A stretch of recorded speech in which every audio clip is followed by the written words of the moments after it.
जैसे कि हमने पिछली वीडियो में देखा था कैसे साइंटिस्ट क्रिएट करते हैं रियल मीट सिर्फ एक टाइनी एनिमल सेल से बिना एनिमल को मारे। No slaughter, no farms, just science. लेकिन अब यहाँ एक बड़ा क्वेश्चन उठता है, अगर लैब ग्रोन मीट इतना हेल्पफुल है, इन्वायरमेंट को प्रोटेक्ट कर सकता है, एनिमल सफरिंग को रिड्यूस कर सकता है और फ्यूचर फूड शॉर्टेजेस को सॉल्व कर सकता है, तो फिर क्यों बहुत सी एशियन कंट्रीज इस कंसेप्ट को लाइकली रिजेक्ट कर सकती है, जबकि वेस्टर्न और यूरोपियन कंट्रीज पहले से ही इस आइडिया को एक्सेप्टेंस देना शुरू कर चुकी है। लेकिन ऐसा क्यों? सबसे पहले एक फैक्ट समझो, एशिया में दुनिया की अप्रॉक्स 60% पॉपुलेशन रहती है और ये सिर्फ एक हेविली पॉपुलेटेड रीजन नहीं, ये दुनिया का सबसे कल्चरली और रिलीजियसली डाइवर्स रीजन है। यहाँ अलग अलग ट्रेडिशंस, बिलीव्स और कम्युनिटीज रहती हैं, हिंदुइज्म, इस्लाम, सिखिज्म, क्रिश्चियनिटी, बुद्धिज्म और जैनिज्म, और इन सब का मीट को लेकर अपना अपना व्यू पॉइंट है।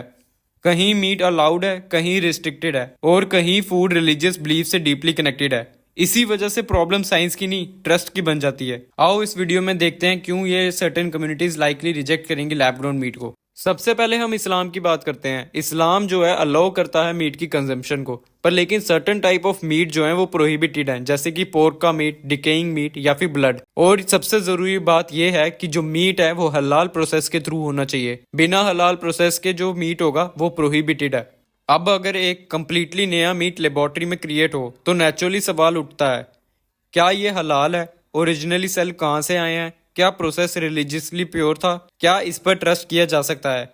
अब अगर हम हिंदुइज्म की बात करें तो हिंदुइज्म में मीट के रिलेट में कंजप्शन थोड़ी कम्प्लेक्स है। दो तरह के लोग हैं हिंदुइज्म में, एक जो कि स्ट्रिक्टली वेजिटेरियन डाइट फॉलो करते हैं और दूसरे जो कि non veg plus vegetarian diet follow करते हैं। पर लेकिन हिंदुइज्म में हर तरह का मीट अलाउड नहीं है। सर्टेन मीट जैसे कि काऊ का मीट वो स्ट्रिक्टली प्रोहिबिटेड है। काऊ को एक सेक्रेट एनिमल माना जाता है हिंदुइज्म में। तो अगर एक नया मीट लैब में बनता है तो लोग नेचुरली सवाल उठाएंगे, ये मीट किस एनिमल से बना है? क्या ये काऊ बेस्ड तो नहीं? क्या इस पर ट्रस्ट किया जा सकता है? क्योंकि यहाँ सवाल सिर्फ साइंस का नहीं, रिलीजियस बिलीफ और ट्रस्ट का है।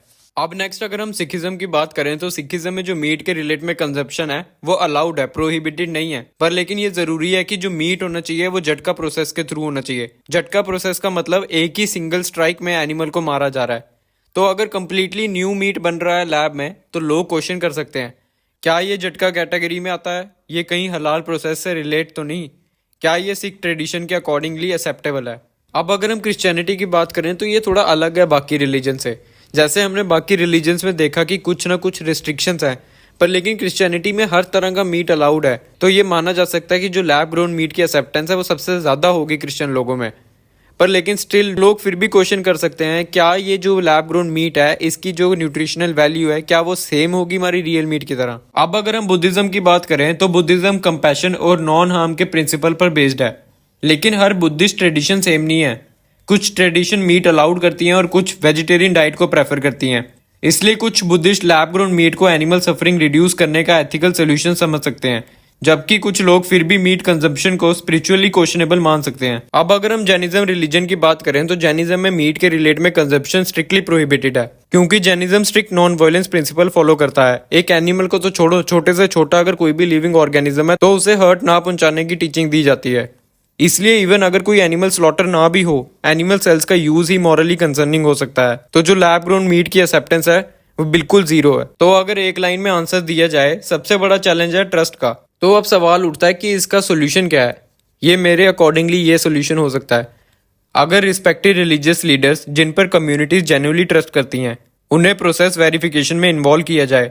अगर वो प्रोसेस को देखें और वेरीफाई करें और अपनी कम्युनिटीज को समझाएं, हाँ ये हमारे रिलीजियस स्टैंडर्ड के अगेंस्ट नहीं है, तब एक्सेप्टेंस पॉसिबल हो सकती है। क्योंकि एशिया में टेक्नोलॉजी सक्सेसफुल तब होती है जब ट्रस्ट उसके साथ आता है, और शायद फ्यूचर में साइंस और रिलीजन एक दूसरे के अगेंस्ट नहीं बल्कि एक सस्टेनेबल फ्यूचर के लिए साथ काम करें।